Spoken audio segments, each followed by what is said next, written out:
yang lainnya menyimak ya. Berdiskusi bersama-sama ya.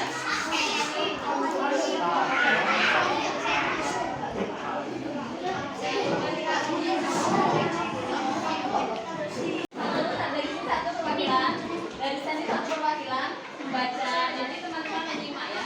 Silakan ditunjuk temannya. Ini yang suaranya keras. Iya, baca.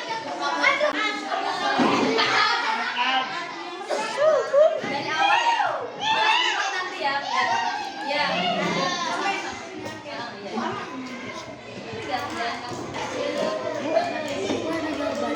Dengarkan teman-teman ya. Tulang otot dan sendi. Tulang-tulang berfungsi sebagai rangka tubuh yang memberikan bentuk dan kekuatan pada tubuh manusia. Tulang juga melindungi organ-organ tubuh yang penting seperti otak dan jantung. Otot-otot berfungsi untuk menggerakkan tubuh. Otot akan berkontraksi, menyusut, dan relaksasi, memanjang untuk menghasilkan gerakan. Sendi adalah tempat bertemunya dua atau lebih tulang. Sendi memungkinkan gerakan antar tulang. Ada berbagai jenis sendi seperti sendi putra, misalnya pada leher, dan sendi peluru pada bahu. Oke, bentar ya. Bentar, dengarkan dulu. Jadi, manusia memiliki alat gerak. Ada berapa alat geraknya? Sebutkan satu.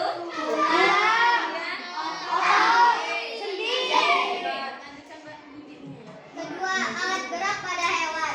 Hewan juga memiliki alat gerak yang berfungsi untuk membantu mereka bergerak dan mencari makanan untuk bertahan atau bertahan hidup.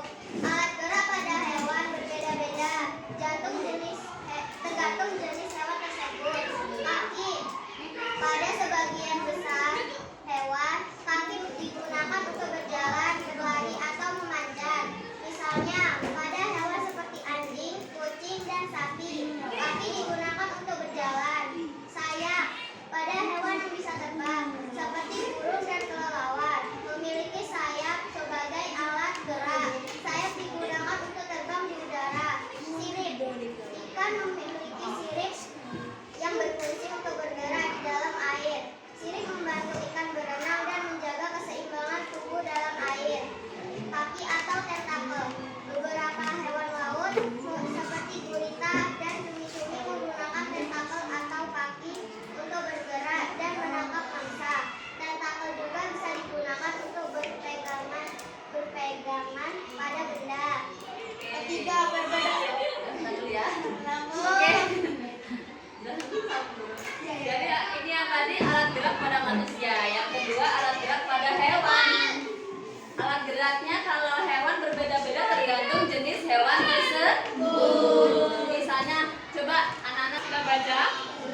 Gagasan pokok dan gagasan pendukung. Coba diulang lagi. Gagasan pokok apa tadi? Ide utama dari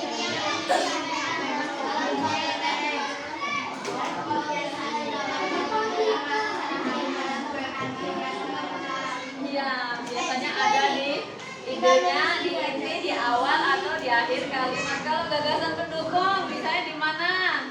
Kalimat yang menjelaskan atau mendukung gagasan pokok. Iya, betul. Di sini ada contohnya. Di sebuah desa kecil terdapat taman yang sangat indah. Taman ini dipenuhi dengan berbagai macam bunga berwarna-warni. Setiap pagi, warga desa datang untuk menikmati udara segar dan duduk di bawah pohon yang rindang. Taman ini menjadi tempat favorit untuk beristirahat dan bersantai bagi banyak orang di desa itu. Itu contoh. Gagasan pendukung memberikan rincian atau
belakang sini ada. Oh, sudah mau selesai. Sudah tinggal esai. Kalau mau baca teliti ada jawabannya.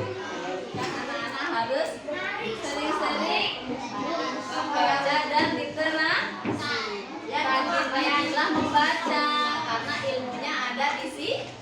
Ya. Tidak, itu kan maknanya. Suka baca kan anak-anak suka baca WA enggak? Enggak suka baca WA. Pasti anak-anak pernah WA kan suka ya kalau ada WA ya. Nah itu sama.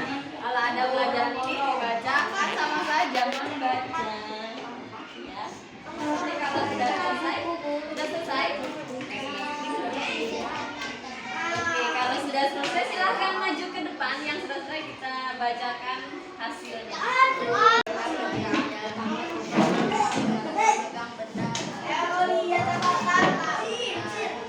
Kemudian tulang yang menghubungkan tulang satu dengan tulang lainnya disebut sendi.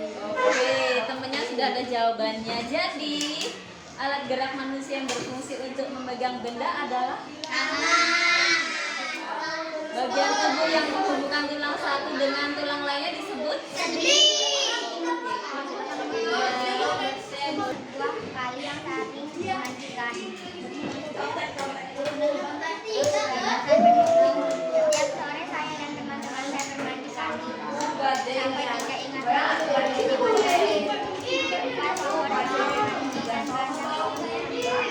iya. Temennya kasih contoh gagasan membuat cerita sendiri, gagasan pokok dan gagasan pendukung. Nah, setiap sore saya dan teman-teman saya bermandi kali. Sampai tidak ingat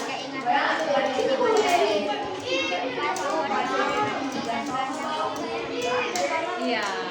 Temennya kasih contoh gagasan membuat cerita sendiri, gagasan pokok dan gagasan pendukung.